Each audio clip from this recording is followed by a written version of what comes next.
विचार करत नाही. आता बघा, त्यांनी तेलाचा डबा 1500चा 2200 केला म्हणाला. कोण बाई महिन्याला 10 किलोचा डबा संपवते सांगा बरं मला? खातं कोण असं? अहो माणसं घरात जर 4 माणसं असतील तर महिन्याला आपल्याला 1.5-2 किलो म्हणजे खूप झालं. म्हणजे आपली महागाई जर वाढली असेल तर वाढून किती वाढली? सगळं मिळून बघा, डाळ, तेल, साखर, तूप, लोणी सगळं मिळून, भाजीपाला, पावसाळा झालेला आहे, शेतकऱ्या आपल्या बांधवावरची संकट आहे, त्यामुळे त्यांचं शेतीचं पीक नासाडी झाले म्हणून भाजीपाला महाग झाला.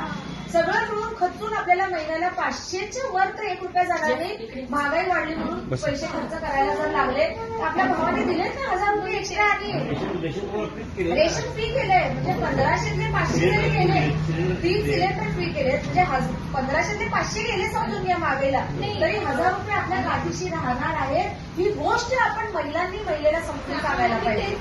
कसं असते, तेला मिठाचा भाव घेऊन सगळं मान्य, परंतु तुम्ही सगळ्याजणी म्हणजे माझ्या